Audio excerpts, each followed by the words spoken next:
Hello, everybody, and welcome to episode 388 of Pixels and Ink, the official podcast of CG Magazine, where we take a critical eye to gaming, comics, tech, and media. I'm your host today, Kirsty Hoog, and I'm joined by our editor-in-chief, Brendan Fry. Hello there. Dayna Eileen. Ahoy. And Jordan Biordi. What up? How are we all doing tonight, folks? Questionable at best, and Brendan good. is typing. I will no longer type. Typing Par is done. for the He course. was typing how Called good out. he felt. Just to the internet world. It was like Must be expressed in text. like Morse code. What's Yes. Do you know Morse code? Do you Is that actually what know we're doing? Morse code? No, I don't actually know Morse code. It's 487. Me and Well, Jordan. I don't know. Like, Maybe what? you're in, like Boy Scouts or something. These days they still learn that, don't they? I was in a four Boy I don't know. Scouts, but we didn't learn that, I don't think. I don't was a know. That was a brownie. long time I ago. was in brownies. I was a You were in- Cub in- Scout. Yeah, in Cub brownies, Scout I was a dinner table for for Halloween one time. My That head was a turkey. Nothing. No, a pumpkin. A pumpkin. So this is our next hour. Then is talking about this. We're gonna Yeah. unpack all of that. It all My started mom back made in mashed Dickety potatoes out 2. of cotton balls. It was a good time. Huh. So like a fully set table. I Oh. think there was a theme or something. I don't remember. I just remember a paper mache pumpkin on my head. I mean, I hope there was a theme that would quantify that. But I just got weird for Halloween. I Yeah. don't know what the problem is. Got real weird. speaking of That's getting what I real do weird, best. I dig it. yeah. So top of our news News. segment today, we have Fortnite, which is getting real weird this season by taking out building. Yes, finally, Fortnite the way it's meant to be played. Wait for it. So there was some clickbait stuff today that I saw that was like buildings permanent, and then I clicked on it because they got me. They're actually gonna make it LTM. Optional. Yeah, Yeah. they're gonna make it. Yeah, because that's mode. like you were like, and you were kind of like talking about it too, about like the oh, it's only lasting like 9 days or something, and it's just like the way, I don't know how long it's supposed to last. I don't like I didn't really see that anywhere. Yeah. But like it seems like that's the crux of this whole like new season, like, you know, fighting the imagined order. They shut off buildings, so you have to get it back. So it kind of, if they stop it halfway, you know, they make like an event and like a new, like, you know, season like quests and stuff, I could understand that. But if like it went Yeah. to the end of the season, I could understand that too. It's just like thematically makes sense. Yeah, I mean, it's. I don't build at all, so I don't really. Yeah, I care. don't either. Yeah. And See, that's just it. Like I have a friend that plays that like works on his building. It's his favorite thing about the Yeah, game, and no. a lot of serious players that's the case. And he's like, well, if they keep this, it's going to ruin the game. It's going to do this. It's going to do that. But for the you one know what? person, the one him that's mad, I'm happy. My son's happy. Chris is I would- happy. Jordan's happy. I Like, would there's say one no. of us So that are not mad. as much as I like don't really care for the building, like I acknowledge it as a kind of like essential like mechanic in Fortnite, and it really is like what separates Fortnite from like all the other like imposter, you know, Mhm. battle royale games. Even like Player Unknown's Battleground, you know, which like debatably started this whole thing, like didn't really have that unique sense of flair to it. Like it didn't have like its own really like unique ideas, and I think that's Yeah. why it kind of got buried under Fortnite. But like having like an optional, you know, mode to not play as it is, I think, is fine. And again, like they turned it off, but they also introduced a lot of like really cool mobility mechanics. So it's like Yeah. bringing it back kind of like would make a lot of those things not necessary, which I'd say, I don't know, it's a weird trade-off, because I like a lot of the new stuff, like the sprinting and like faulting and stuff. Like it makes the game feel a lot more fluid and fun. Yeah, I've only played one match so far this season, but I really liked the feel of all that stuff. It's just like, why has this stuff not been here before? I had a really weird experience. So I played last night and the night before, just for a little bit. The night before last, everything I touched was new. Like all the old weapons that I had were gone, and it was a different weapon every time I picked something up. Mhm. The way everything worked was different, and every place I dropped, there were 4 billion people. And then last night I dropped in and barely saw anything different at all. Like it was all the stuff from last season. So I got two completely. So far, I think I've noticed, for the most part, it's been a fairly decent mix, like with the exception of like I'd say the drum shotgun, the revolver, and the scoped assault rifle. Like, yeah, you still have the auto shotgun, you still have the like the special like pump shotgun, you still have the Ranger assault rifle, the like sidearm, the like Ranger sidearm. So yeah, it's not the craziest new like adjustment, but I'm happy with it for the most part. Have you guys tried jumping while running? Yes. You just kind of go like, you go it like, makes me very "Whee!" happy. Nathan Drake jump. I have to make a really awful yell every time I do it at home. It must suck for everybody that lives with me. I've so far I'm sitting at 1v. So None for me. it's so great. Round, It's so funny though to me because like I think it was like for the season they reset like the victory crown emote thing to like 0. So I really love like now whenever I get a kill on somebody and I know that they're a human and they're still watching me, I'll just taunt them with that and it just says 0. It's like it makes me really happy. Like, yeah, nothing. It's like, haha, you got beat by a loser. I dig that. I dig that actually. I'm down. See, for it. mine only had one last season, like the entire season, so it was always kind of like a grand spectacle. Then one. Yeah. I think I was sitting at like 2 or 3, but those were just like lucky wins where I managed to snag the crown like in like the last minute, and then like I got the victory, and so it was like totally unearned. Dig it. But just to have it still made it fun. I mean, I always feel like anything I accomplish in that game is kind of unearned, anyways, because I feel like I'm just picking on kids or something. It's like, Listen, yeah, sure, I won, but like I basically just mowed wanna down play- a child who can't control properly. if they want to play in the same playground as the big kids, they're gonna have to get either get good or get stomped on. It's just the rules. I don't know. I played for like 2 seconds before I left today, just so I remembered what I wanted to talk about. And my 7-year-old sits down and goes, "Mom, do you want me to help you? Let's I 1v1. mean, I'll well, you wreck know what? That's You'll cry." sweet. That's nice. I like that. No, There's He's that's a troll. admirable. Don't. He's a troll. Do not support. no. Well, because I remember Get way good, back in the Mom. day. This is a minor tangent, but like I remember way back in the day when Halo first came out and we were all playing like for the first time. It was like me, my uncles, and my dad, who like never really liked video games to begin with. Like he picked up the controller to try, and like we were all just like crushing him because he just like couldn't wrap his head around it, and he like just like had a tantrum. Like he just threw the controller down. Was like, this is like, he got like mad about it, and it just I did that it with feels Guitar like. Hero. Cried. Straight Straight up cried. Not gonna lie. It just that's what I mean. It feels like like in that moment it was like a reverse moment of what Dayna had. Like nobody was really like, here, like let me help you. Like, because I mean even we weren't that good because this was like the first time we picked up a first person shooter that wasn't GoldenEye, and like the idea of using 2 sticks was so like foreign to us. We were just like, no one can live at this speed. But yeah, like no, he was just like, and that was like the nail in the coffin for like how much he hated video games after that. But like, so like, I don't know, I feel like your kid coming up to you and be like, Mom, like it's okay, like let me help you. Like you should have been like, all right, son, yes, let me help. Like you can help. I did. I let him play for a bit. I was like, you do it. I didn't really want to. I Show just wanted me- to see what show was me new so I the could remember way. names of stuff. But Yeah. Where do you get I off, think- kid? I think also just to put like a last point on this, and I don't know how you guys are feeling. I feel like a lot of the battle pass rewards are really lame. Like all the gunner stuff is really shit. He's a shit looking like skin as well. who is sorry?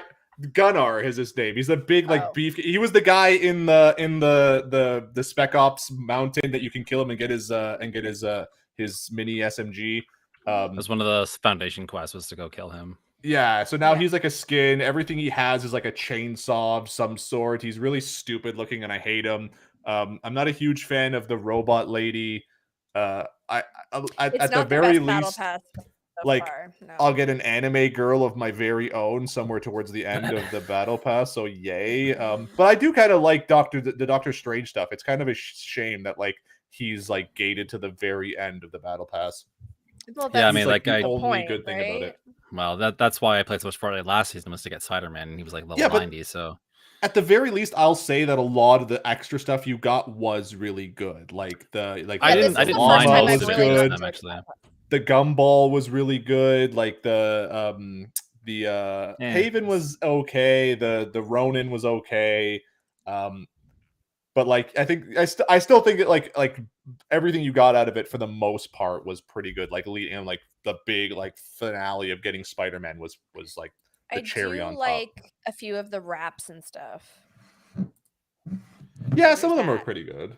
It's just I don't know. A lot of them are subpar. Yeah, I'll see how much I actually play this season. Like if the building stays off for a while, I'll be a little more interested. But I mean, I'm gonna play. The battle pass isn't gonna be a big motivation for me this season, so I might not even play all that much. Well, I mean, at least at the very least to play just to like get the 950 V-bucks that you need to get the next one. Like yeah, true. When you were on earlier, Dayna, did you get the new skin that came out today? No, I didn't buy it. But she's pretty good. Speaking of last season's battle pass, like the traditional Mary Jane comic book look is out now. Mm-hmm. I'm not sure why they waited until a week after that battle pass ended to add her in, but maybe they were still hyping the movie.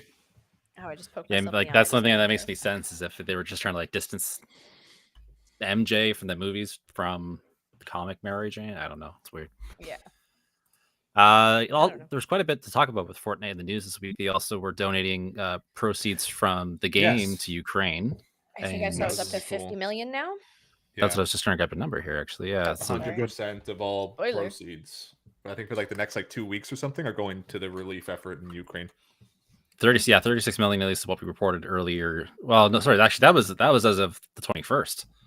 So who knows where it's at now, actually.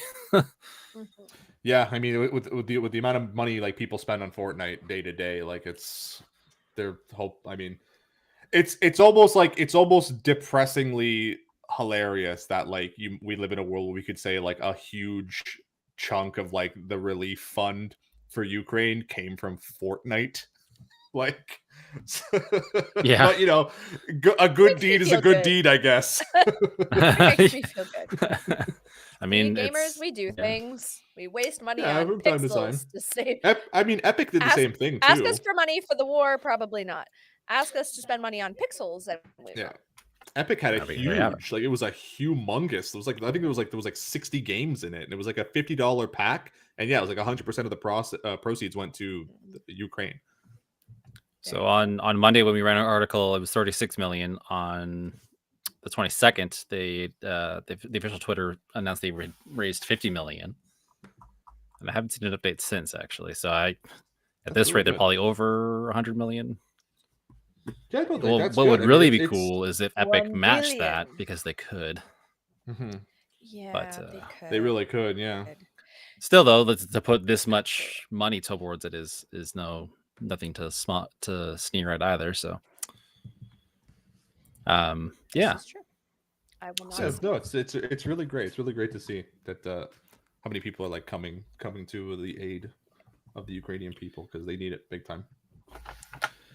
Well, moving along, we also got the announcement of the winners of the Game Developers Choice Awards this week, and had a different outcome than normal, with it being a 3-way tie for the Choice Awards between Unpacking, Valheim, and Ratchet and Clank Rift Apart. I can speak. Each taking home 2 awards from that. With Game of the Year going to Inscription, which is a game we have not talked about, but I've on the podcast. I'm not sure we even ran a review on the site, but I've been hearing a lot of good things about it. I haven't even heard of it, to be honest, and that's like we did a review on the site. We gave it an editor's choice. Oh, perfect! I totally missed that. Good for us. Sound like a fool. Got it. We got there. Foot in my mouth, but so big winners at that one. And good times. Good times. I mean, the Game of the Year was surprising to me. Really? Nobody? Yeah. Inscription? Yeah, I guess this is what I'm talking about. Like it's had this groundswell of support and excitement that hasn't quite breached most of the industry, but the people who have played it have like really been really. It just even not necessarily. This game. It just seemed like a little indie whatever that was hiding in the corner that most people didn't know about. I didn't realize it was Game of the Year worthy, and now I see. This is the thing with it is that once you play it, like there's 3 acts to it essentially, and like so after you get a handle on it in the first act, there's some kind of big twist that gets thrown at you, and things change a lot in the second act. So with avoiding spoilers, since I also don't know the spoilers, like there's a big good, appreciate it. twist. So yeah, it's kind of it's kind of like a choose your own adventure game, but it's like sort of like based as like a card game, right? Yeah, no, okay, yeah. Now but it's seeing also it like now I know, game, yeah. Yeah, it's got really weird horror. Yeah, okay, no, okay, this, yeah, I've seen a lot of people talking about this too. Sorry, it took me a second. I off just the name itself, because I thought it was called something different. Yeah, no, okay, yeah, I guess that is a little surprising, but at the same time, like, I can definitely see why a lot, for like in terms of gamer choice, this is one that really stuck out, right? Like, it's kind of a thing. I think it's kind of a thing now, at least with the industry and how it's been lately. That like a lot of the AAA stuff has just been very like bog standard. Like it's not like it's got a big budget and it's like it's marketable, but like they're not really like they don't leave lasting impressions. But stuff like It Takes Two and like something like this, even like Deathloop, like they stuck around because they had really good ideas behind them. Yeah, even just looking at best design, It Takes Two, 100%. Like, how would a game like Halo Infinite, which is like like a Halo game, if you somehow made it like less inventive, how is that going to be It Takes Two, which is like so intricately designed as like a really good story, a really good like visual like adventure, like the way it's designed for multiplayer. Like they put a lot of thought into it, like in every little thing when you look at it, right? Like naturally.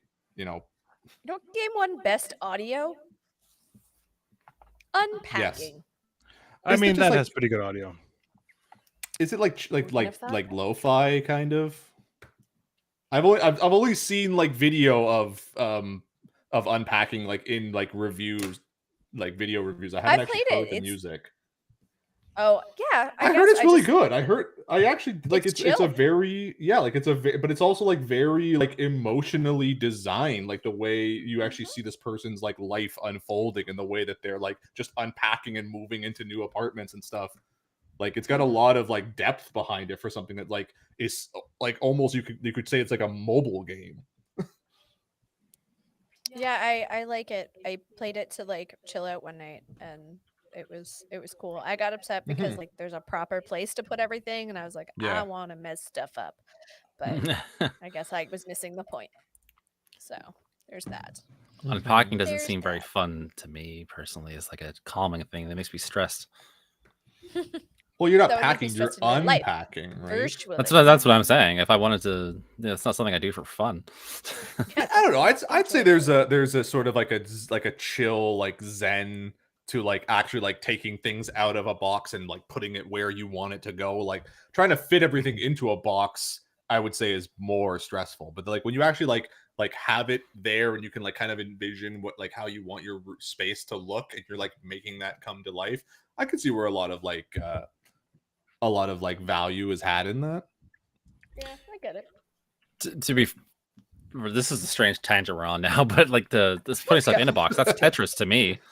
That is Tetris. That is Tetris. That's how I load my car with moving, cargo. Like pack stuff in milk crates because they're never too heavy to carry. Just saying. Yeah, the square blocks are always handy. I always just get small boxes, so you never over. Yeah, one more tangent to answer the comments from the YouTube comments. War Never Changes is from Fallout 3. I mean, it's from all the Fallouts, if I'm not mistaken. That's where I first remember hearing that. So, I think it does go back as far as the first one, but I never played the original Fallouts on PC because I didn't have a good enough PC to do it. So.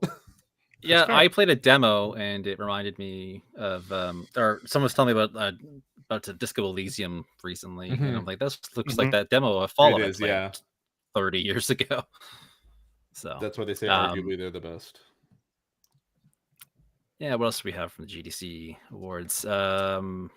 Recognized Steven Spawn, or probably butchering your last name, Steven, sorry, for the Ambassador Award for his incredible work in advocating for accessibility in video games. It's nice to see that because I've been seeing a lot of Stephen on my feed, and the insights that he's had have just been like, oh my god, I can't believe I hadn't thought of this that way before. So good on the GDC for acknowledging him for that. Yay! I'm sorry, I got nothing. Happy. You got excited. Yeah, Somebody's so got not much else too surprising in the award list, but though it is kind of neat to see what the game developers themselves put forward, as opposed to like the Game Awards where it's partly media and like fan reactions and all that other stuff. Partly.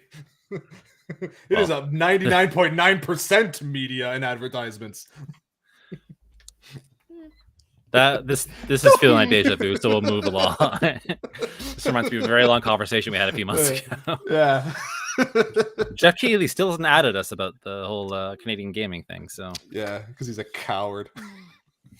No, I'm Yeah, sure he just. that's what it is. Yeah, okay, we'll go with that. I'm sure it is. It's not Let what me it have is. this. It's not what it Just is. let me have that. He's scared of us. Just would be important. We're too powerful. Hey man, take it where you can get it. Speaking of Assembly. power, Mhm. the Nintendo Switch saw an update Wait. this week, which added groups, added folders to the Switch. This is heard what you was a call very power, exciting thing. Chris. Oh, God. Pure, ultimate organizing power. The yeah. Switch can finally group things. When you go to your library only, yes, it's Using so that powerful it has to be NVIDIA sealed chip. away. really making use of that NVIDIA Tegra chip. Yeah, Sure, that, no, I'm assuming you have some thoughts on that, but Nothing. you know Nintendo, what? you always have thoughts. No, and I think that's the point. Like, I saw it, I was kind of like, "Ooh, interesting! You can group things." And then I like went into my Switch because I thought they were finally like making changes to the home screen because the home screen like kind of sucks. Mhm. And then I saw that, yeah, like you said, Chris, it's just like you can only do it from your library, and it's not even like it organizes your library. It just like creates a second sub tab where you can have folders. So it's like it's kind of pointless if you're not like me and you don't have 150 games on your Switch. Like, why are you ever going to use so you can group like Metroid and Luigi's Mansion into one little like my favorite 2 games folder? Like, who cares? It's not the update that the thing needed. The whole Switch interface needs like a better UI. It needs like more customization options. It needs like just like some creativity behind it. Like when I think back to the Wii and the Wii U and even the 3DS that had like, you know, those cool little like channels and like this like little like ambiance behind it. The Wii Shop had music. Like it all had this like, it felt like this very unique thing. And the Switch is just like dead silence all the time. It's very like, you know, like it's like almost like too clean. It's like sterile.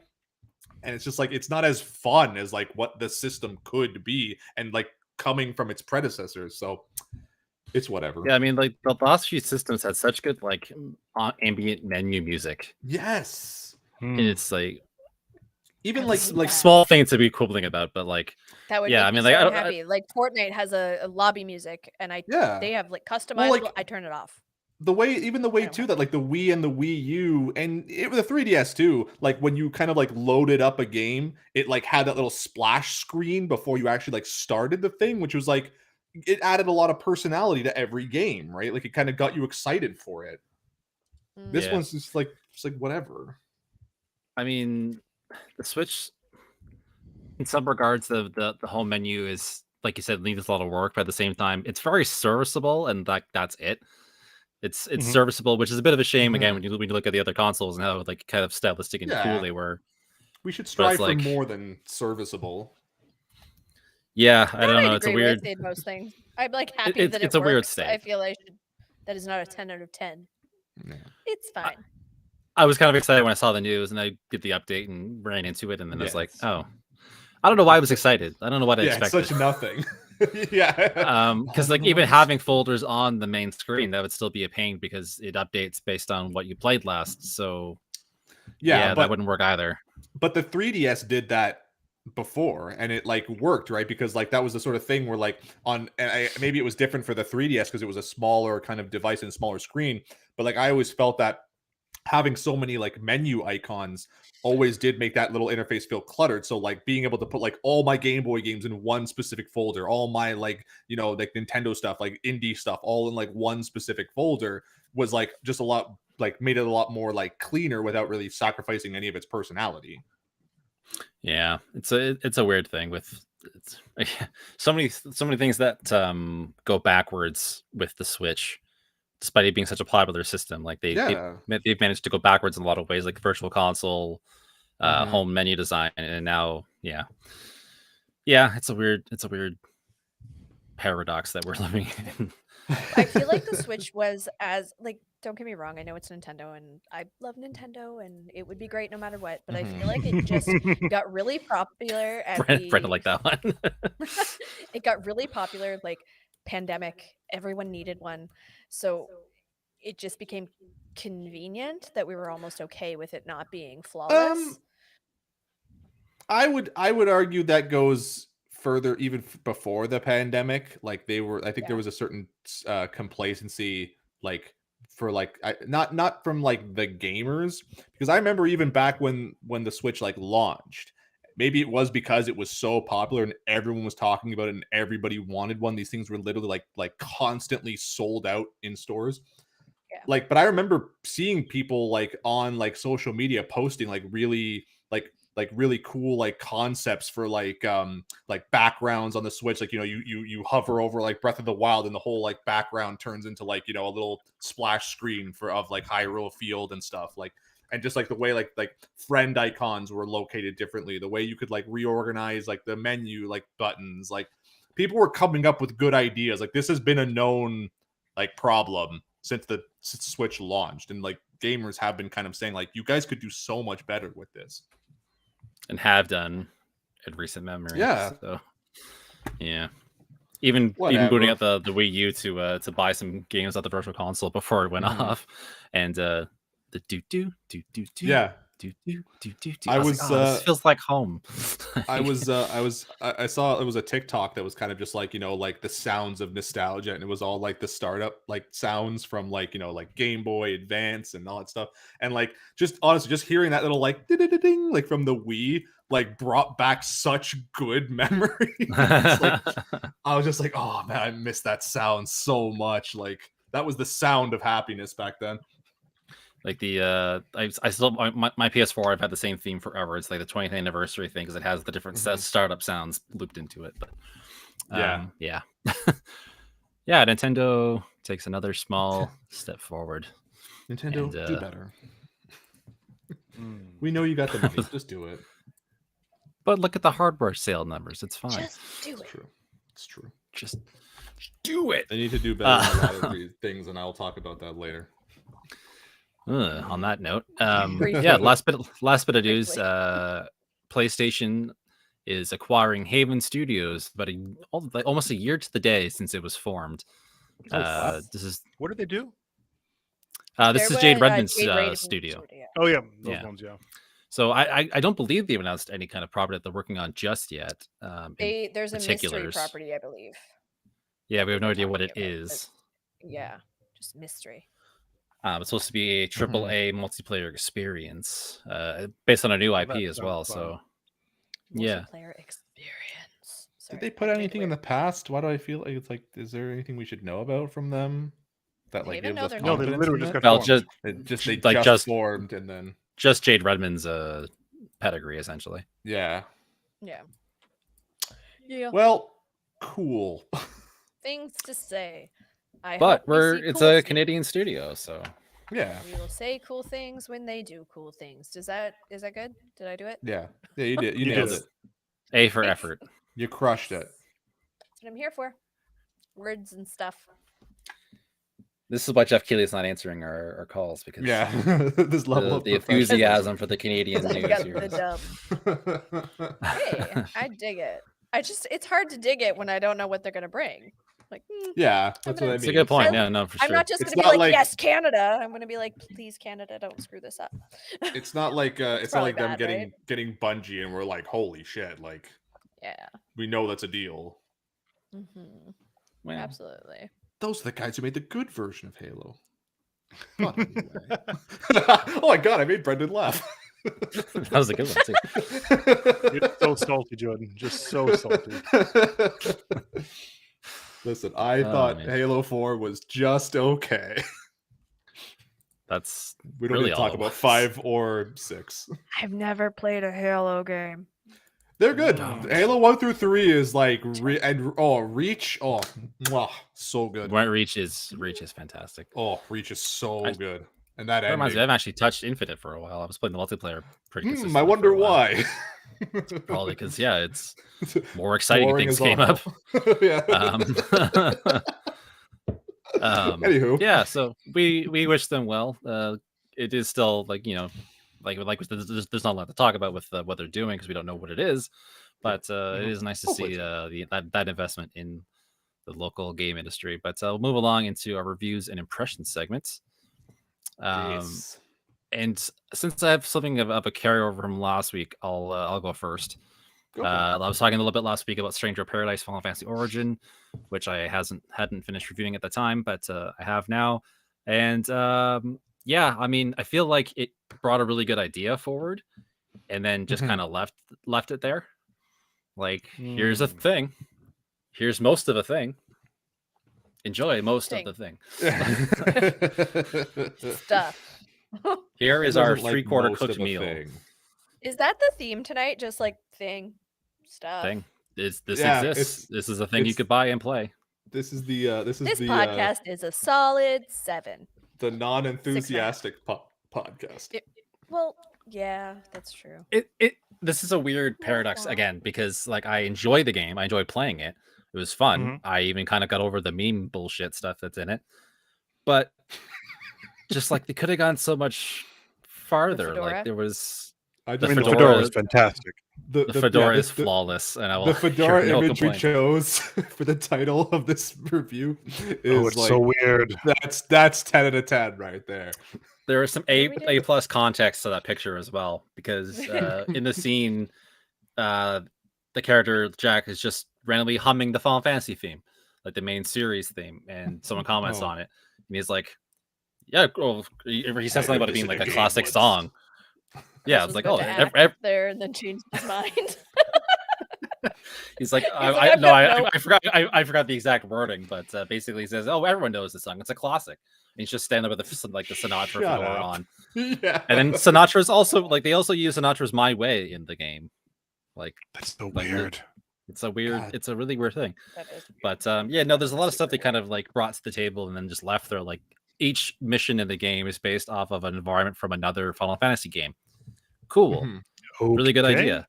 There is like there's loading flavor text on the screen when it's going into a mission. It says, "Oh, this level's from Dimension 2 or something," like telling you this is from Final Fantasy 2. Yeah, but nothing ever comes of it. It's never explained. Like, why is this relevant to the story? And just like, yeah, they try to swing for some Final Fantasy emotion at the end of the game, but they're doing it with Team Ninja writing, which doesn't help either. So it's like they want you to be emotionally invested in this guy, but they also laughing. My mic is shaking because I'm laughing at how unimpressed you are.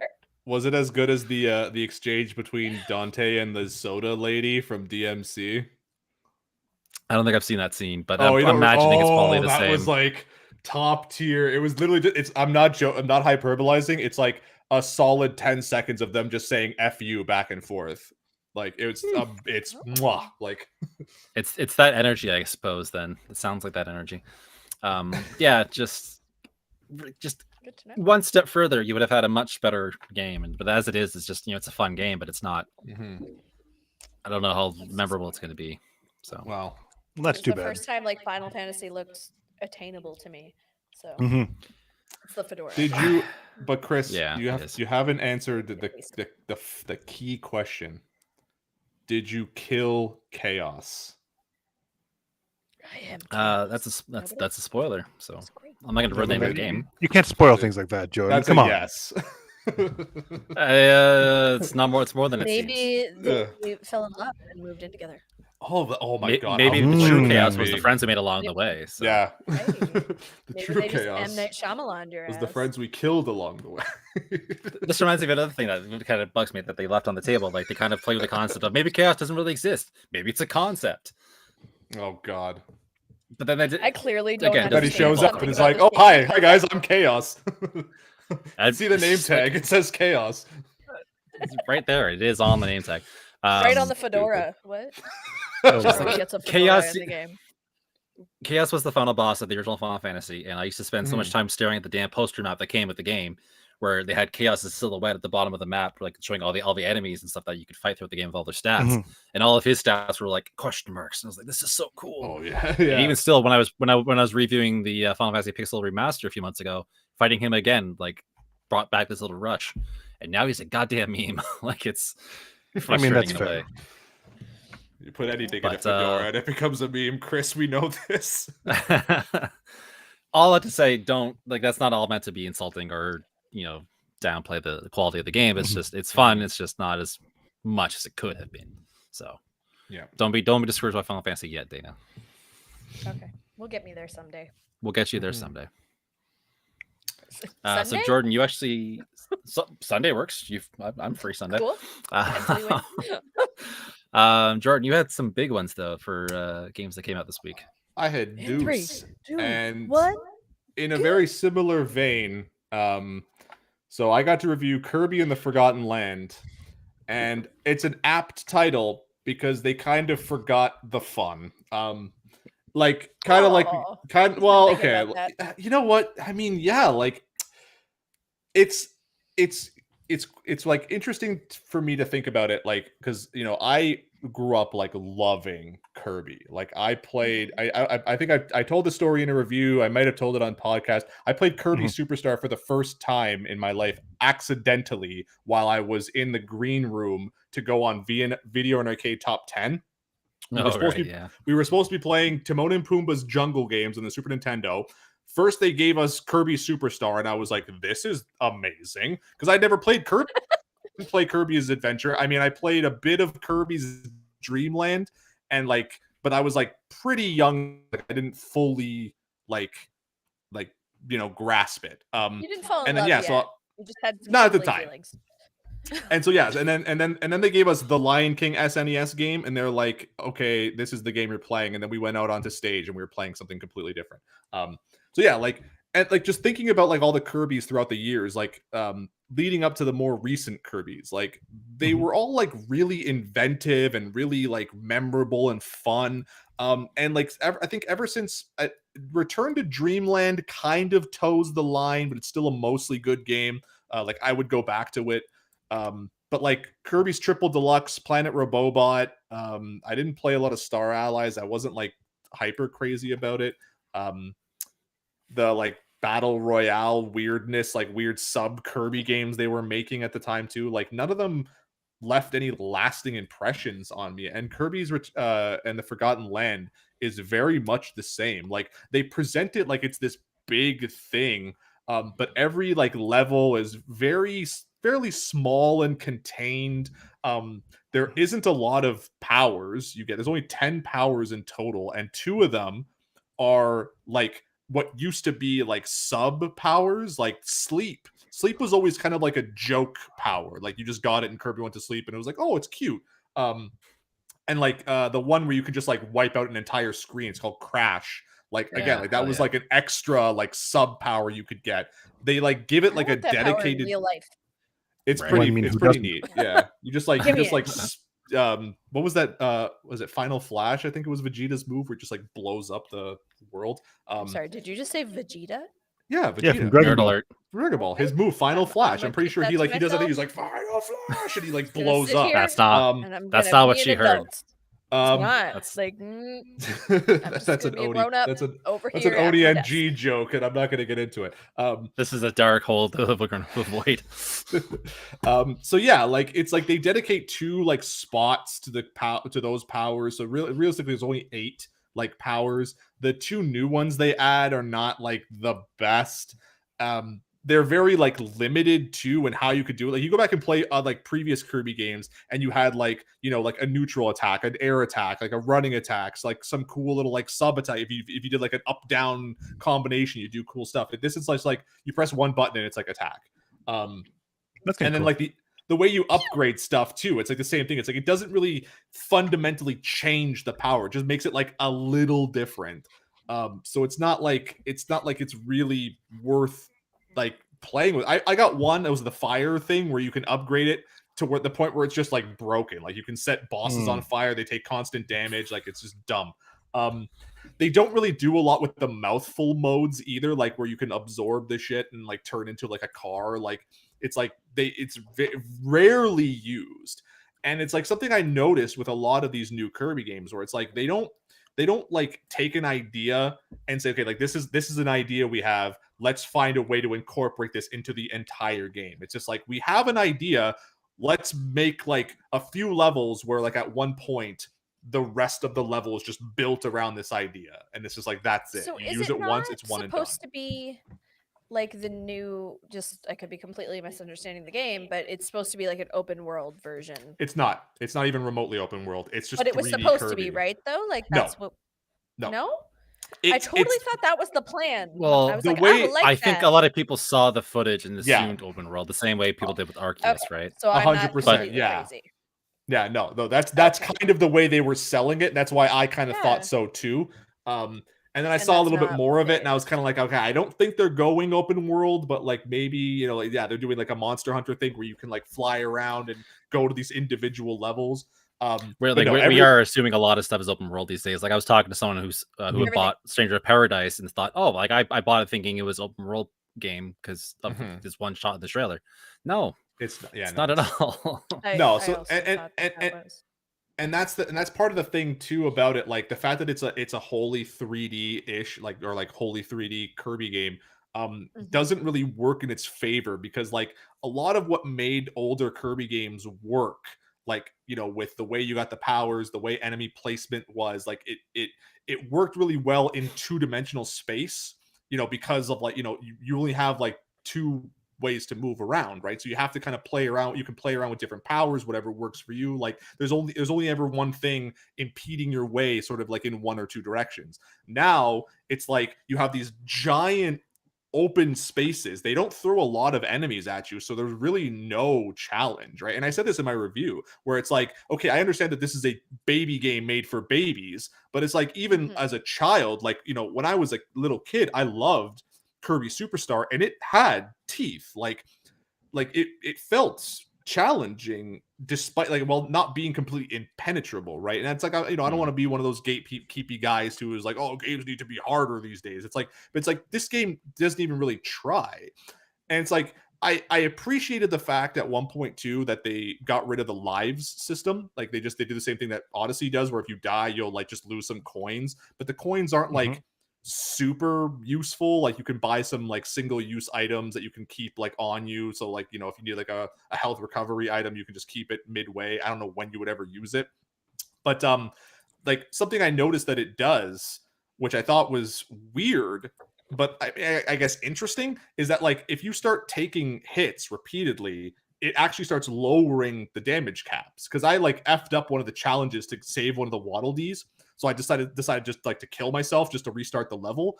And it took me like an hour because I kept jumping into the pit this like over and over again. And it's like, after a certain while, it started just taking off less and less health. So I'm like, okay, like I get you're like helping, you know, little kids so that they, you know, they don't die on every level, but this game's not even hard enough that would be a problem. But we have to die at some point. But then it has like, I'm just picturing you hurtling Kirby down this hole for an hour, just going like, just getting agitated. Why like, won't you yes. die?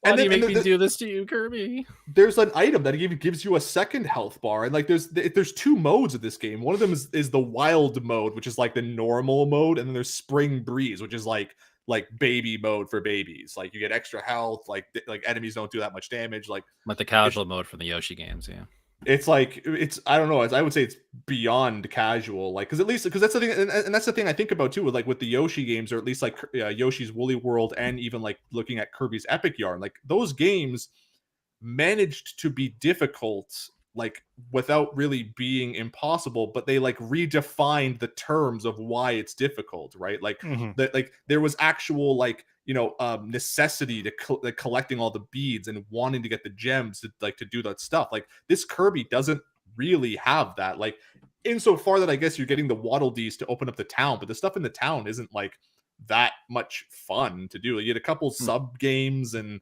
the arena mode, and it's like that's it. So yeah, like it was very, very forgettable. I beat it all. Like if I had, you know, this was because I was like playing this like alongside like Elden Ring, and I had a lot of time to review this for once, so like I wasn't playing it every day for like 10 hours. If I really sat down to do it, there's only 6 worlds. You could probably clear this game in like 6 hours. Wow. And that's, oh my god, that's another thing that kills me about these new Kirby games. So it's like they introduce the boss of the game like literally at the very end. So it's like you get to the 4th world and it makes it seem like King Dedede is like the big bad again, like he's the one who's pulling all the strings and making We're not like all supposed the to spoil the game. it's Kirby, I don't care. But we care. We care. And then okay, so spoiler warning going forth for all you Kirby players who are really that invested in the story of Kirby. So then you get to like the final world, right? And it's like, oh, it's King Dedede again. You fight him. It's like, okay, cool. And then it's like once you beat him, it's like Kirby goes to this like elevator and it's introducing this idea that like, you're in like a research facility and like they found this like otherworldly alien thing who like, I guess like changed the way that their world worked, but also like kind of like started like destroying the world. And then you get to it, because this is the thing with Kirby, right? Kirby, because everyone knows about Marks and Nightmare and and 02, like those are like the big eldritch horrors of the Kirby games. Every Kirby game now has to have some eldritch boss at the very end. You get there, the guy, the big alien looks so shitty, like it was the worst thing I've ever seen. I was like, really? And then there's some lion guy, like he's like King Lion from like the Rudolph movie. Mm-hmm. And he's just sitting there like the whole game has been building to this. And so like, this is the first time I'm meeting you.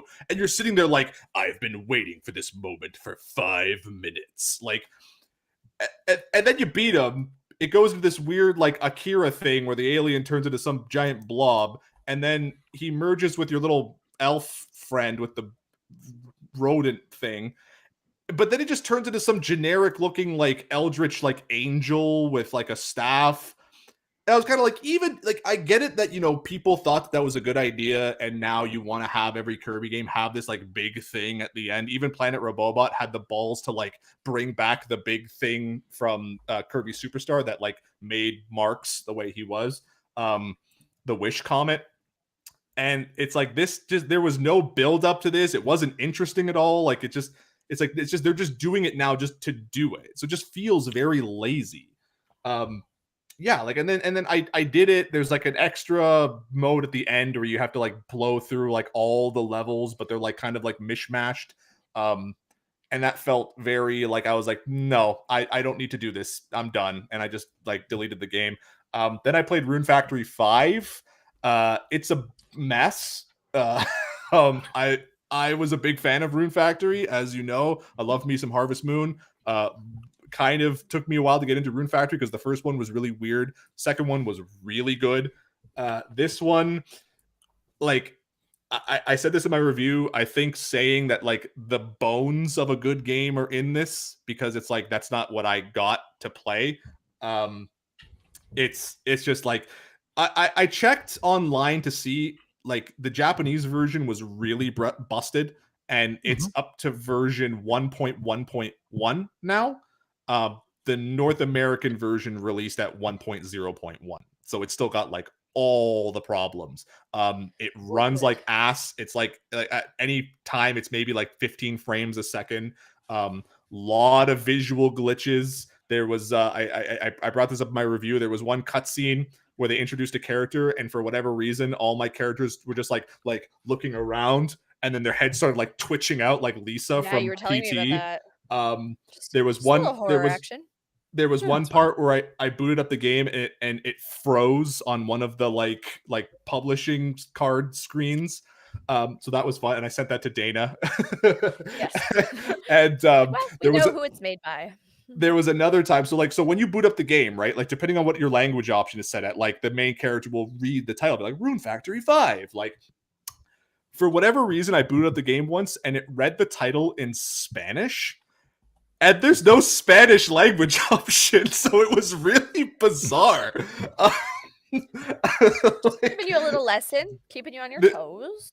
there's a lot of times where like if you're running and holding a tool, like these are little things that just will bother me. I don't know how much they'll bother other people, but like there's like if you're holding a tool, like there's like a frame where it'll just like snap like into like this like stationary position. Like it's so bad. It's like so badly structured. Like, you know, the premise of almost every Rune Factory game is that you're a person with amnesia, and like that's part of the story. So like, you know, the first mission you're sort of given in this game is like go introduce yourself to everyone in the town, which I did. And one of like the main characters, she's like the head of the Rangers, but she's also a child because anime. And so like I think I had only talked to her like once outside of like every dialogue like cutscene interaction that we had. So like after maybe like 5 or 6 interactions, I went and like talked to her just to like, you know, build up the friendship meter. And like she was like reintroducing herself. She's like, "Oh, it's you. I don't know if you remember, but I'm so and so." It's like, yes, we've talked many times now. Like this is not new. So it's just like it's like you can tell that they didn't put a lot of thought into the way like dialogue happens. Even like one of the early like festivals you can have, I chose a cooking festival. And I got to the town square, and like, you know, if you're familiar with like, you know, Story of Seasons games or even like, you know, Stardew Valley, like when you get to a festival, it's like, you know, they have like little booths set up, and like it just makes it feel like there. Yeah, it makes you feel like it's like a little event is happening, right? This was just like a big empty space. People were just standing around, just like whatever. And then it was like there was no like tables set up, there was no like cooking apparatuses anywhere. It's just like empty space. And then I went to the person who was like in charge of it, and she was like, "Okay, I'm accepting any entries from like 11 a.m. to 6 p.m." And there was no way to do, like most Harvest Moons or most like games like that have a way to just say like, "I don't have anything to bring. Can we commence the festival?" There was no option here. So it's like I don't know if the game wanted me to wait until like the 6 o'clock in game to something to happen. I was like, no, I'm not standing around doing nothing. And that particularly pissed me off, the festival, because again, it's a little visual hang up that nerds like me have, where like you can tell that like all the visuals are happening on like a like, you know, their like dedicated sort of like layer, but then like the confetti was happening on a separate layer in front of everything. So no matter how you turn the camera, like the confetti like spawned in. It was literally spawning in like in the middle of the screen. No matter how you turn the camera, it was so like visually jarring. And then that's not even getting to like the combat, which is really monotonous and lazy with the frame dropping. It doesn't help. Like there's only one like shitty kind of like dash move you can do. There's no like depth to it. And I don't know if that's made worse by the fact that I've been playing Elden Ring for the past 2 weeks. Like now my bar for combat has been set really high. Yeah, for sure. The farming is fairly standard, but again, like, you know, that's you can expect that from a game like this. Like that, the farming element didn't bother me. It was just more, again, like a lot of the visual problems that it has that leans into it doesn't make it feel like very genuine. And yeah, it's a messy game. You can tell something about the quality of the games I played, how quickly I deleted them from my Switch after I was done with them. Like I don't see myself ever going back to Kirby. Like I would sooner play Kirby Superstar or even Kirby's Dream Land 3 on the SNES like virtual console than I would ever go back to Forgotten Land, because it's like, again, it's forgettable. And yeah, Rune Factory, until they bring out like serious patches like what they have in Japan up to this Rune point. Factory has a chance. Rune Factory could have a chance if they fix it, because I was reading through the patch notes of a lot of those patches, and a lot of them seem to be like performance enhancements, like a lot of like genuine bug fixes. It's just a genuinely strange move why they would release it here at an inferior version. Like normally when they fix the Japanese version, normally they release that here, because why would you not? It's weird, and I don't know. So we appreciate it more when we get the better version. Yeah. I don't know if it's a case too that maybe like the version we got is the patched version. It's just the North American like 1.01. But even still, like it is just so bad. Like it's completely unacceptable that they released it in this state. Like, and it's for a game like this that is like not like, you know, again, comparing it to something like Elden Ring, like that actually had like size and vision and ambition. This is like, I'm going to stop you there. Those are very different scopes of games. Like that's Yeah. saying But this massive AAA release is better than this No. smaller release. Why is That's this massive game so much better? I don't get No. why this huge team they used was able to That's- build a much bigger world. That's kind of Wow. exactly my point, Brendan, is that like if say like Elden Ring like came out and it was like not in like a worse like it was broken, but it was sort of like even a little bit worse than it was not like when it released, you could Mhm. say, okay, I can kind of understand because of how big it is. This game is not nearly as ambitious and it is But- like 6 times as broken. So But I like, mean, like, it's completely but Jordan, unacceptable. But Jordan, you're comparing massive different scales of games. We don't know the team size of Rune Factory. We don't know how much time they put into localizing, how much time into patching it, and how much of a crunch this team was under.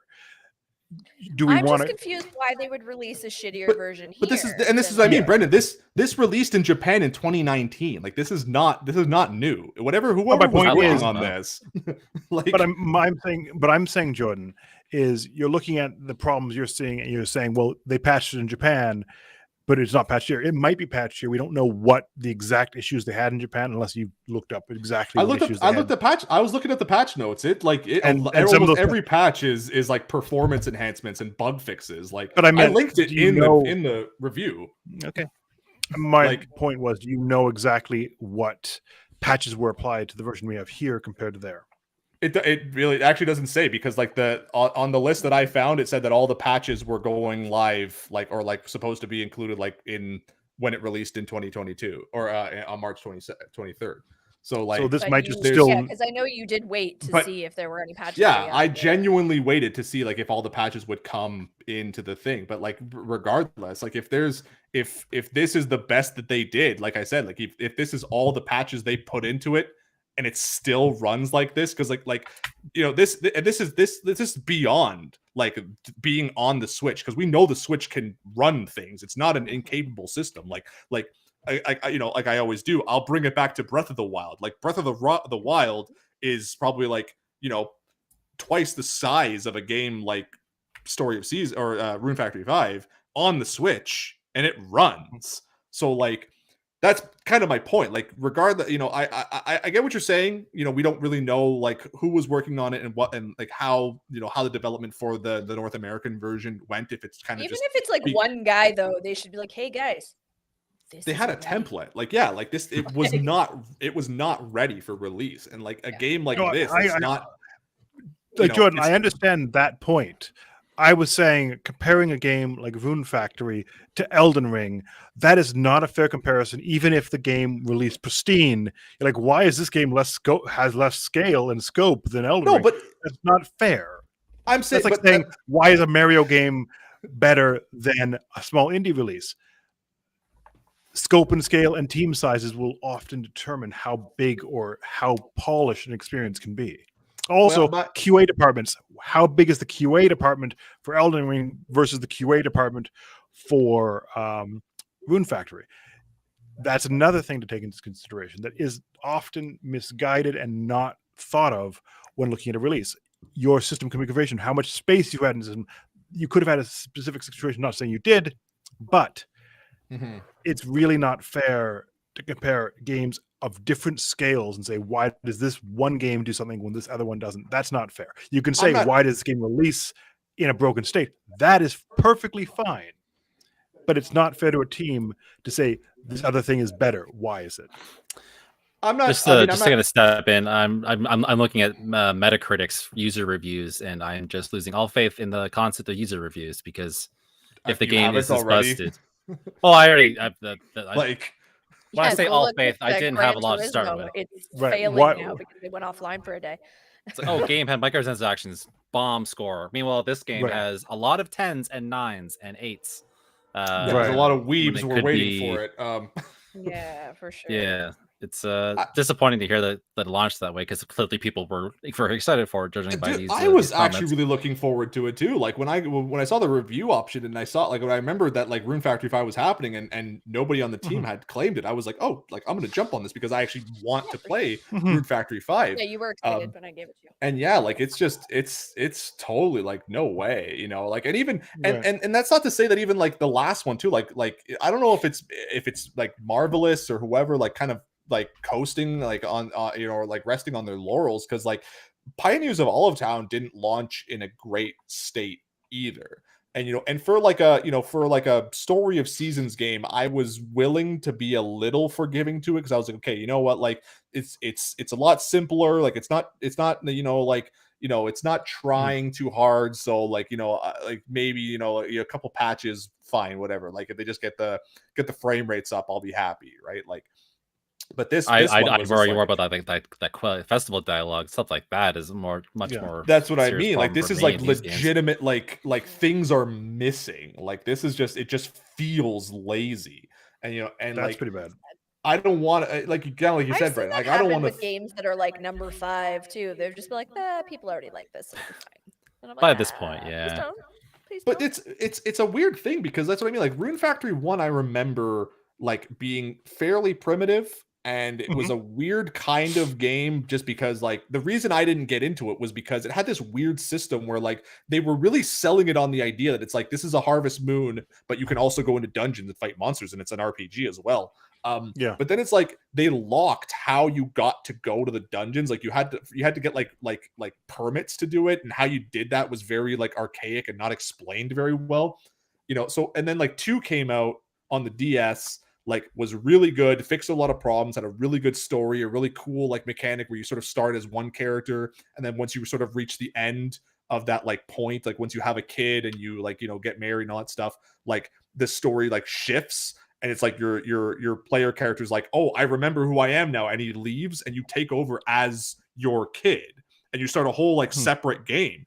That was really cool. Number 3 had a bigger release in Japan because I never really saw it in America ever. Like the only time I ever actually saw, or in North America, because I only ever saw a box for it when I went to go buy Rune Factory 4, and it was just sitting there as a used game. And I was like, this came out here?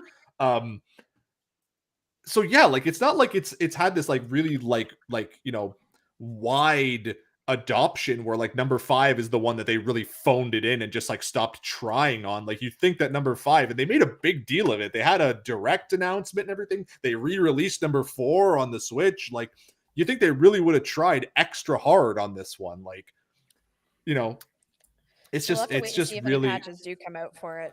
Keep Yeah. an eye. but at the same Report time, back. you know, like I said, like it also feels like I've gotten to the point now where I've become very unforgiving to games for like, you know, that release broken with this like, you know, release it now, patch it later mentality. Like I'm Yeah, I tired don't of like that playing either. I'll give you games. that.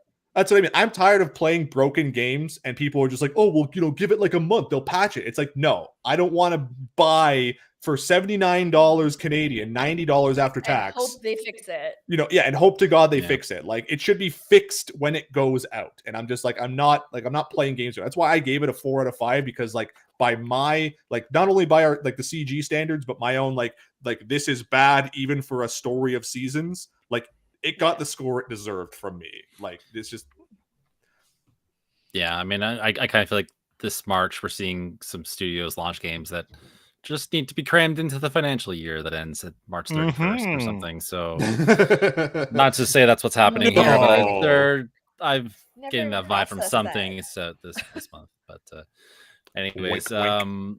we had another review for a game that comes out tomorrow from Dayna. Why don't you tell us about Tiny Oh Tina's yeah, Wonderlands? you did stuff. Sorry, I got a little heated there. We knew that was coming though. It's still the We spotlight. prewarned that. Sorry. I know. No, I got to play Tiny Tina's Wonderlands. I mentioned it very briefly. I will say that I was not a player of the Borderlands games before this. My lovely boss man over there purchased Borderlands for me to do a little research. Look, there he is. Yeah, but it turns out I really, really enjoyed it. Number one, the cast was insane. I didn't know so Andy Ashley Samberg was Burke- in it. Like that's a deal maker for me right away. Neither did I until I was like, this character really sounds like a male Wanda Sykes. And I went to look up who it was, and it turns out it was just Wanda Sykes. That makes sense. Yeah. But then I started I thought you looking were at going the somewhere cast. really weird. That was like Andy No. Samberg is a male Wanda Sykes. But I went to IMDb and was looking at the cast. So Ashley Birch, who Yeah. plays Yeah. Aloy Tina. in Horizon. Yeah.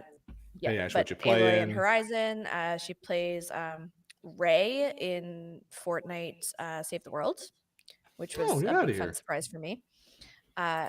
She plays Tiny She's in a Tina, lot and of then you've stuff. got Andy Samberg plays Valentine, and then Will Arnett is the big bad. The big bad, yeah. So that was a lot of fun for me. Those are some of my favorite people, and I don't have much of a sense of humor, but I caught myself laughing out loud at this game. So I don't like. I'm an Yeah. internal. Like, we'll watch something hilarious, and everybody will be looking at me like there's something wrong with me because I'm just sitting there. I'm Well, like, and what? that's- It's funny. I'm just not a. It's Loud. interesting. Laugh out it's loud. Yeah. It's Mhm. interesting to hear that too, because yeah, I feel like having played Borderlands 1 and 2, like there was a lot of moments where it felt like it tried really hard at the comedy, and like there were a lot of times where I was just like, sitting there like deadpan, like, okay, like let's move it along here. Yes, Claptrap is very cute and lol to random, like let's go. Yeah. It was funny. It was immature because keep in mind Tiny Tina's character is like a preteen, right? Mhm. So one of the first characters that you really get to know is Queen Butt Stallion. a Of course, unicorn. as you would. Yeah, and we were talking about this last week when we were talking about the whole tabletop life, and your board is like covered in bottle caps and Cheetos and stuff like that. And Tina As is they just loud and obnoxious, much like I am. So it made me laugh a lot. I really enjoyed it. Question. What Yes. what is so what is Queen Butt Stallion like? What's like, describe the character to me. Just oh god, so much pressure. It's You're not a just question, it's his introduced, like, band, really. they come to save the day at the beginning of the storyline. It's actually in the Are they opening just a cutscene. unicorn? Like there's no, like they don't like talk or anything? They're the like... queen. Yeah. They're the Okay. queen. They it's not like mouth moving talk, Just but they telepathically. talk. They're pretty fabulous, and I'm not going to say any more than that because story. Okay. I don't know. I but- feel like Yeah. I always, when I think about something like that, it just, my mind automatically goes to, I don't know if you guys watched Dave the Barbarian. No, I didn't. One of the characters was Sparkles the Wonder Horse, which was like Oh my God. like one of the main characters, like magical flying horse, and they look like they're like this pretty pink, like, or like, like My Little Pony looking kind of horse, but they talk like Christopher Walken, and everything they say is this like horrible, like, I was had that Unrelated. dream, I was killing penguins with a croquet mallet. Unrelated, Like, but somehow still related. One of the things you can do with your character in this mhm. is give it Steve Buscemi eyes. Ooh. Great. Sorry, Christopher Walken brought me to Steve Buscemi. It was a whole thing. That's a weird Makes through line. it tracks. But... It tracks. It did it. It did it. Hey, look who's So there. right now. I don't know. I think I was just hoping for more like subversion of the trope. But go on. Yeah, it's pretty interesting. What else can I say without spoiling much? It is very Just much a spoil it, looter's who dream. cares? There's A lot of cares? people No. It's just Yeah. video Who games. cares? It's not important. It's not even out yet. Steve, People that's care. tomorrow. It's like Kirby, so Yeah. Who yeah. cares? It's just stupid. A video lot of people games. do. A lot of people do. Go on, Dayna. Oh God! Jordan, Does the bad we guy gave you a lose solid in the half end? hour. I think it's my turn. Okay. Yeah. Sorry. Sorry. Anyway, so the environment's pretty cool. There's a ton of looting, which almost overkill, and I love like exploring every corner, opening every box. Even if I know I don't need anything, I'm gonna open the box. Yeah. You can collect things, so there's lucky dice to collect. There's scrolls. There's little side games you can play. Something I thought was really cool was lost loot. Now, I don't know if this was in Borderlands. I probably should have figured that out, but I enjoyed it in Tiny Tina. If you don't pick up loot, you can go into the town and there's a little box. Oh, yeah. essentially, that's just anything you didn't pick up. And I was like, yes. No, And I can that's new. Breathe Yeah. easy. You can breathe easy every once in a while. But that was- But it is still pretty linear. In you enter this area, kill these guys, open these boxes, move to Yeah. next area. But the added element of the the tabletop board was pretty cool. You could walk around. If you run into something, it starts an encounter. There's dungeons, there's cities, there's Cheetos. So it was How many neat. Cheetos? A few, actually. You have Ugh. to help one raise it into the air, and then Tina eats it. So spoilers. I I feel was hoping like- that was just one joke that was in the trailer. I was hoping that was a one and done. Yeah, I was gonna say this feels like the We kind don't of talk game that about would. them a lot, but That's This better feels at like least, but This definitely feels like the kind of game that would have an area called like the Mountain of Dew, and it would be spelled like DEUE or something like. that's funny. There is like a cracked open can of what looks like orange Like, pop to me. Yeah. Um, something that's cool about this game is it's very inclusive. There is no Mhm. male, female, boy, girl. You choose this one or that one for the body, Mhm. so a bigger body or a smaller body. The voices are like Gallant A and Gallant B rather than male A, male B, or Yeah. B, whatever. You get the gist. And then you can choose your own pronouns, which is good. Apparently not good to some people on the internet, according to my review, but I thought it was a nice touch. Well, you know what, and I wanted to say that to that point too. That like, you know what, it was like reading that in your review.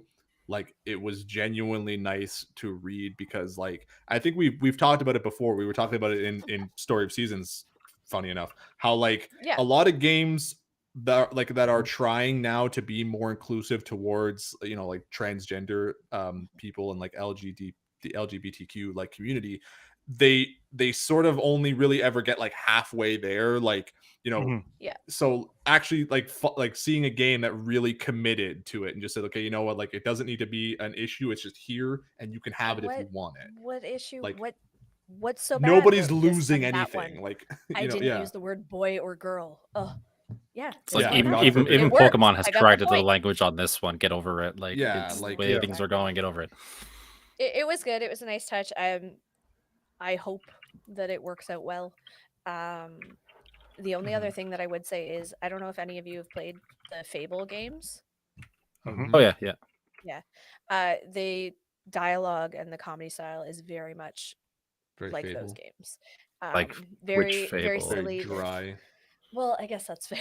Fable Fable One, One, yeah. Combined. No, which one is it where he yells balls? Oh, it's been too long. Anybody? Yeah, I think that's it's a the good Fable 3. question. That's a weird thing, but it was. Oh, I remember that. That kind of was humor. hour 5 of Halo 3. No, Fable. that's a memorable moment for me because I used to yell that all the time, and I was a huge Fable fan. And I was sitting with my ex-husband at the time and playing it, and this guy just comes out of nowhere, one of the main characters, and just goes, "Oh, balls!" And I died. I thought it was the funniest thing in the world because it was my thing, and this was my game, and it was a whole situation. Anyway, it's very much that sort of style humor. It is immature humor. For some, it might even be too much. Like Tiny Tina is very loud, very boisterous, and to some, that's a lot. But for me, I found myself actually like sitting and laughing along with the game, and that's not something I do often. I want to play it. It was a review code on the PC, but I'm getting it for the Xbox now, and I'm pretty excited. And I would like to leave this podcast and go play. Thanks. Just kidding. But, like, only kind of kidding. What I'm actually coming around on this one too. Like I'm actually considering picking it up tomorrow myself because I just haven't played a D&D game in a long time. Jonesing for that kind of experience, Yeah. but I can't say it's much like that. I like that they do, like, they kind of break the fourth wall sometimes, and they talk about like this character's not even painted yet before you build your character. You're just this like plain figure running around, and I like stuff like that. It makes me happy. I that's one thing that kind of interests me is like that kind of in joke styles. Like how am I going to react to that? Is it going to be like the Cheeto thing, which kind of like irks me because that's just a really bad trope of D&D Go players watch. that We doesn't threw up hold a true. YouTube video of like the first section of the game, and you'll get everything you need out of that to see the kind of humor and the kind of stuff I'm talking about. Awesome. On our YouTube channel. Plus, yeah, the crossplay options are pretty diverse too, which is nice. Because I got friends who are getting an Actually, Xbox. Yeah, so yeah. I'm thinking about getting it for PlayStation, and I'll be able to hook up with my Xbox friends, which is kind of nice. I Since they can't say chose that the I wrong did test side a lot of the multiplayer because there weren't a lot of people multiplaying at the time. So I Is can't there speak local? for how that goes. I'm not sure actually, but That's a dying art local multiplayer. I was gonna So say I'd be Yeah. surprised. a I lot of never the even thought to look for it. I never got like I never got like into Borderlands on my own. Just Yeah. because I like, it's like the same thing with like Destiny and stuff like that. Like those kinds of like looter shooters, they're fun for a little while, and then I find them to get really like repetitive and boring. But like Borderlands 1 and 2, the only reason I really stuck with it to the end because it was like something me and my brother used to play all the time because it had the split screen co-op, right? So it's like every Friday night we just like chill out for hours playing that game.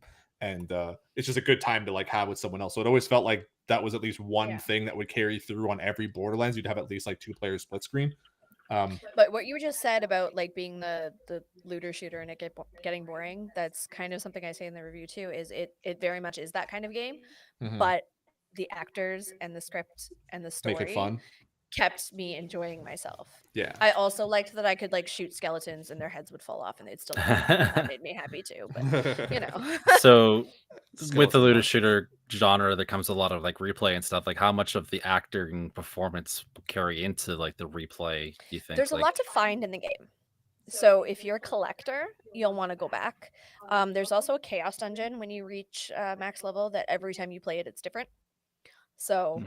it gives you something to do, especially if you want to get into co-op and play with your friends. It gives you something to do rather than just go around looting maps, which is probably where I'll stay because I don't like other people. But except you guys are cool. But yeah, so that's pretty cool. I can't wait to search it all. yeah, because so sometimes like in voice acted games, like you'll find it drops out, like in later stages of the game, or like replaying or grinding in an area, the dialogue will slowly taper out. So like if that was to fall out, like that'd be losing a lot of like the reason why you're playing in particular. So I'm kind of curious about the replay value on this one, but I'm hoping that the collecting will keep me because that's very much what I do in any game, even Animal Crossing. The only thing that kept me playing it so long was that I wanted one of everything. I literally have an entire area on my island that is just displaying one of everything. you make your own goals in that game for sure. Just one last thing too, I just wanted to ask you too, like since you didn't play the Borderlands series before this, how do you feel about that aspect of it now? Because again, I haven't played Borderlands either. I'm going to go play them now because I did enjoy it, and I hope that the story is just as good. I don't know. I can't really speak to that. Jordan said he didn't love the story all that much in the Borderlands games, but I'm interested. I think was it 3 that we got, Brendan? Yes. Yeah. So we picked up Borderlands 3. So now I have options for gaming. Well, there you go. Yeah, it's cool. I dig it. Yeah. Alrighty. Brendan, do you have anything that you reviewed this week? I could talk about Gold quickly, which is the movie I just reviewed. Oh, right, yeah. So Gold is an interesting film because I didn't know what to expect walking in. Seeing Zac Efron in it, I was kind of expecting more of like an action movie, but what I got was a character study of a man that is stuck in a desert, hoarding over gold and slowly going insane as the elements try to kill him. Kind of a Revenant type movie with the DiCaprio Elements movie that was a few years ago, but instead of the wilderness of like ice-covered wasteland, it's now a desert, and Zac Efron looks rough, and I didn't, judging by the fact that he's known for just being attractive. Hey, yeah, now. I mean that's Yeah, you're right. That's fair. Yeah, I mean he's not a bad actor, but he didn't really have any chance. He can play musical basketball. Come on. There you go. But this really showed his acting chops. I really loved how he did let himself. He looked like he was suffering. He brought that angst and pain and stuff to the screen really well. The problem I had with the film was the storyline was bare bones at best, and it didn't give enough backstory. So much so that there weren't character names. They're literally Yeah. listed as Man 1 and Man 2 or something like Yeah. that. Yeah. So that's one of my review. I just called him Efron because he didn't Yeah. have a person. I could call him Drifter, or I could call him Random Vagabond, but I just call him Efron because he had no name. Really dirty guy. It's probably Yeah. Aloysius. So, but like throughout the film, you see how much his character's just like suffering because he's constantly burning in the sun. So you see his like all these like spots in his face that have just like straight up burns. You see him like his body is slowly deteriorating. His lips are all chapped. So it's really interesting on that front. I just wish there was more concept of why someone would go through this trouble and leave whatever life they had in the city and come to this weird wasteland. Also, it seemed like wealth had no meaning anymore. Like all civilization was crumbling. So I don't know what gold would really matter. So the fact that they're fighting over this like chunk of gold is cool. But if money doesn't mean anything or civilization doesn't exist, what is gold going to do for you? It never really explained any of that sort of thing. So there's a lot of questions I had with the experience, and I wish they gave it just a little bit more world building to make it all make sense. Also, they had signs in the world. So in the opening scenes of the movie, you see them going into the small little town that's like a hut. But you see a sign, and it's written in Korean and a Sanskrit and a few other things. But I don't really understand why all those cultures would be randomly in this desert, but everyone speaks in English, but just different accents of English, so it's all over the place. There's a lot of inconsistencies, and I don't know if they really knew what the overall story was, and all they really had was people find gold in desert, and that's cool. Kind of sounds like they were And this going is for what some kind happens of when they're greedy. yeah, it sounds like they're going for some kind of heavy-handed moral about greed and stuff, but didn't. Oh, I'm provide pretty sure anything that's to work exactly what with. they were doing. It just feels like it was his, like this was Zac Efron's "I'm gonna win an Oscar" movie, but it Yeah. just didn't quite pan out. You know, like the I lost a bunch of weight and now I get an Oscar movie, or I got really Yeah. dirty and now I get an Oscar movie. Or I had no character name, and I now look I like get a an like a Oscar. tough dad. Yeah. Yeah. He is a smoke show, even dirty, but like Yeah. that's a whole different story. No, I think ever since that show, yeah. I think it's worth watching because it's not very long. It's like an hour and a half, so it's not a huge time commitment, and and Efron's performance makes it worth looking at. But it's only skin deep, and I feel that they could have done so much more with the material had they taken that Add next that step. extra half hour, make it a full length movie, and then let Yeah. us know what's up, so we have a reason to feel like. Clearly, even I if, watched like- it with Brendan.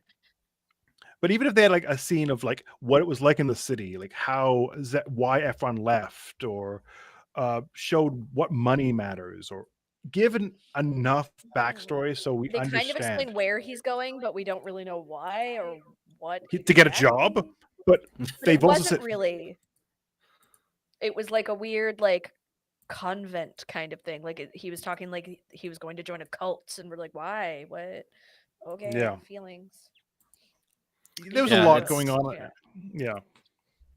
The or what you said about him being known for being handsome, like that does hold true. Like I never thought Yeah. much of him, when High School Musical came out. Like, oh, it's another star. Like, sure, he sings well, but Yeah. like that's not enough to make a career on.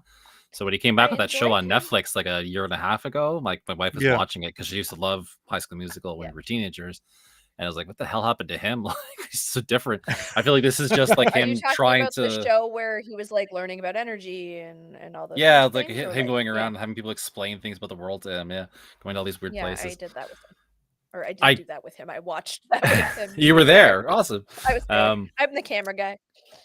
this kind of sounds to me like him trying to break out of whatever mold he was in. Yeah. Which must be hard, much like Robert Pattinson with Batman from Twilight, right?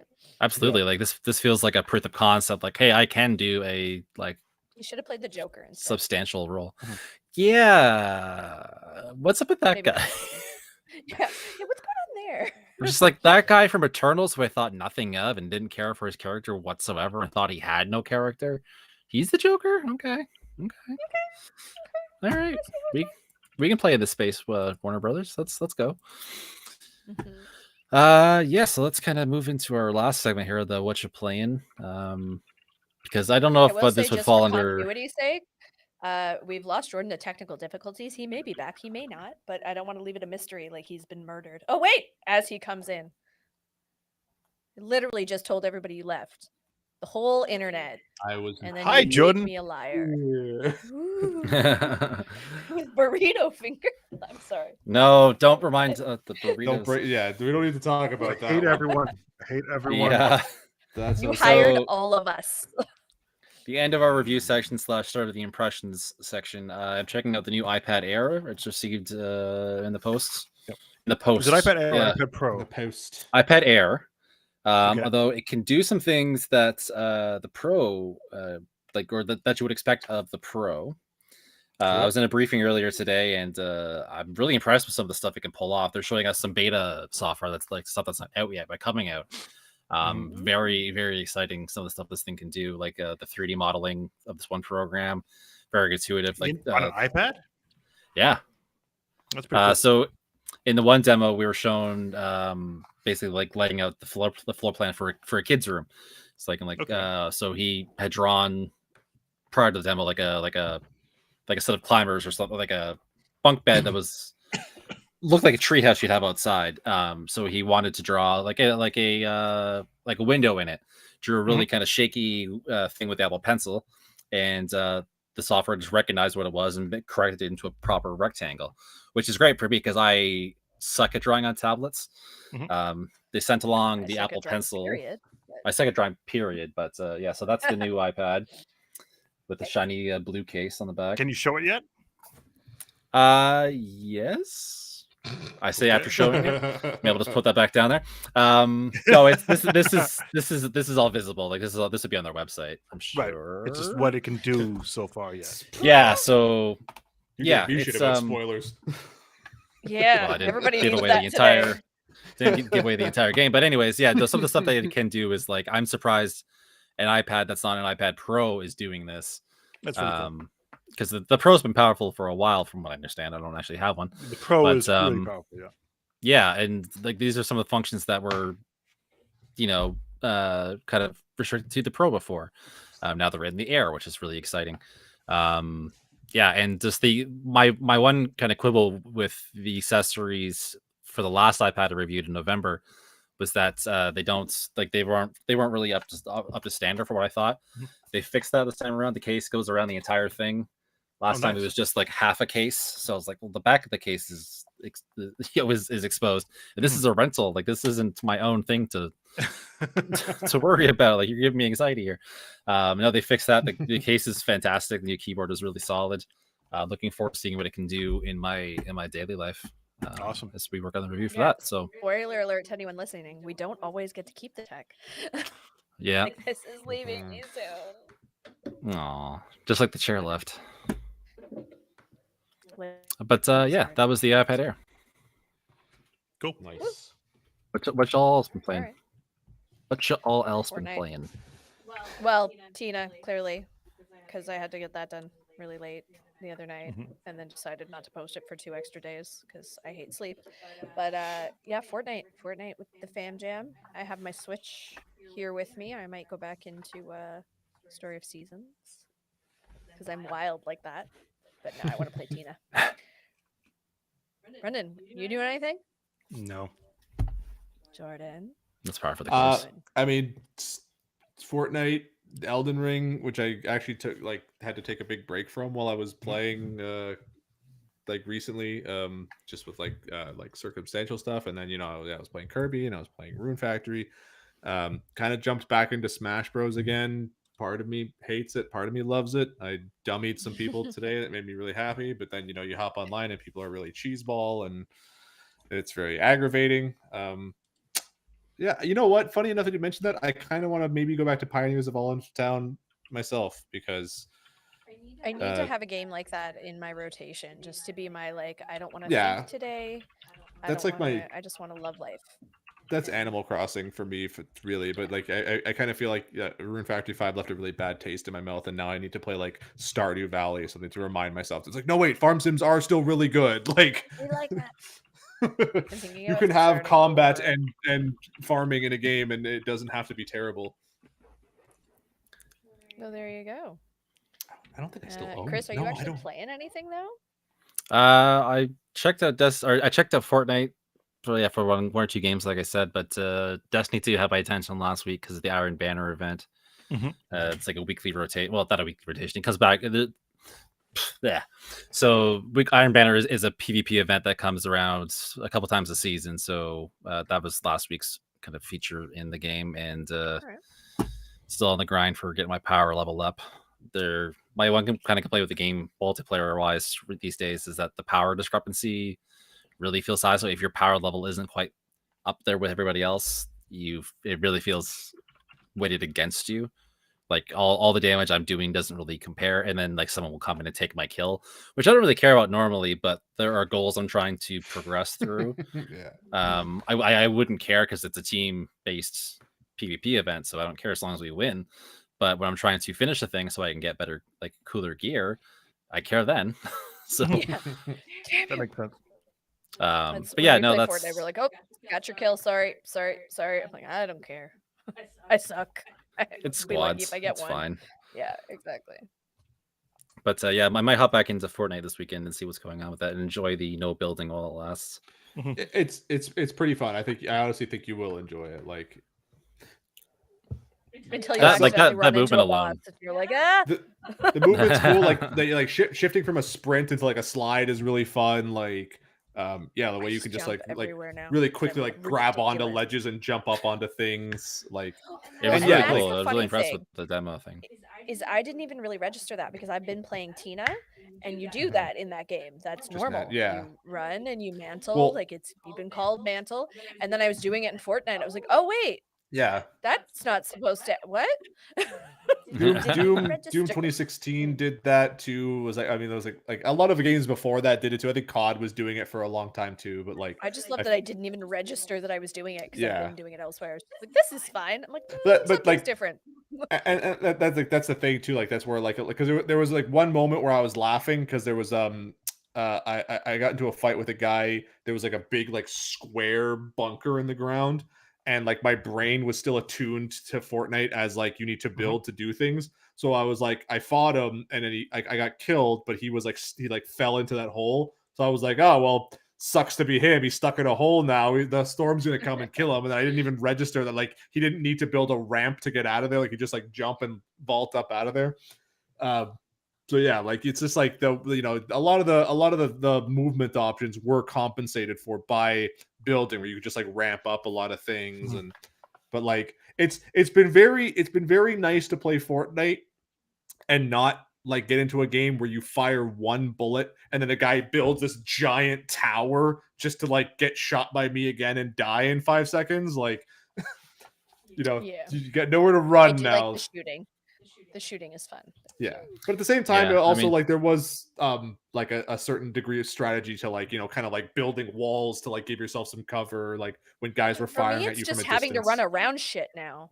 I'm Yeah. so mad that I've gotten so used to just going up and Yeah. over. Every other game on the planet, like I'm sitting in Skyrim trying to like jump up a mountain and it's Yeah, not like working. clip up a mountain. And now in Fortnite, I'm like, oh, but the other day I went to like there was a bridge I had to go to, and I normally would just like have built across to it. And I was like, oh, but I actually have to like. I was so mad. That's for suckers.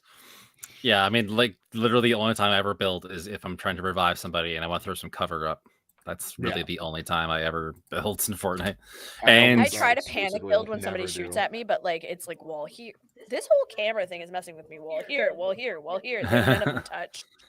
Well, I mean, like, and for me too, the only time it really affects me, like building, is at the end of a match. If I get towards the end and I'm like one of the last, or if my squad is one of the last ones on the field, then that's when the building starts to become a factor for me. Everything else before that, when there's like 90 other players, doesn't seem to really be a thing. It's just when Yeah. usually the final showdowns, for my experience, anyways, ends with a bunch of like random walls and stuff. So Yeah, yeah, And I mean- I'd rather focus on the shooting than the building. And I would echo that sentiment too, because in my experience, even when it does come down to the final showdown, like I typically never find myself relying too much on building stuff. Like I've gotten into games where like guys will just keep building and building and building. I'll just sit on the floor, just like waiting for them until I get my opportunity and I shoot them and I win. Like This it's is why been- I normally keep something like explosive in my inventory if I can, like Yeah, the just sticky, tank the like whole the thing. plunger bomb things. People sleep on those things; they're fantastic. No, they're great. Yeah, Yeah, I no, love that's what I mean. They're So making many times it I'll down somebody and then I'll stick them with one just for fun. But that kind of goes They're against really what I said fun. earlier about feeling bad for picking on kids to play the game. But you know, Yep, like Suck I said, it. I'll give you my 7-year-old and he will crush you, and then he'll be like, "No, you must die now." no, And you have I to. wouldn't blame you. I'd support it. There are two wolves inside Thanks, of you, Brendan, for and the one thumbs up. will throw a sticky bomb at a child. On that note, And that's the show. and on the note of the two wolves, I think that's going to do it for us this week. If you'd like to read more on these topics, like these reviews that we are talking about tonight, you can find full coverage at cgmagonline.com. Be sure to follow CG Magazine on all the socials. And if you have any questions or comments, send them to podcast@cgmagonline.com. Jordan, where can people find you? You can find me drawing stuff on Instagram, and you can find me making stupid videos on TikTok at My, how Ninja times X have changed. Jordan. Yeah, no, I'm shifting away. Twitter's old news, baby. It's more that Get- you're on TikTok now, and you're just like, "That is where I am." I got a 2,000 views on I me know. eating a freaking Reese's cup with am chips. one of those views. Actually, I'm probably 2 of those views. And 'cause I you've was come like, up So with holy weird. a full Jesus. account. It was better than I expected, I'll be honest. The more But it you was know. also like not as like, anyway. Yeah, Anyways. so We'll and talk about the peanut butter cup after. YouTube baby ninja reviews. Dayna. There you go. I am what I just realized today on Twitch. I am only at Dayna Eileen, not the Dayna Eileen, and I'm the Dayna Eileen everywhere else. Wahaha. And Brendan. I'm sorry. Beef Fry 26 and everything. And you can find He me just on waits to be miserable. It's just like beef fry. Me. and you can find me on Twitter at Hoogthy and here on Twitch at Guild 2 Taps. So from everyone here at CG Magazine, thanks for tuning in, and we'll catch you next week.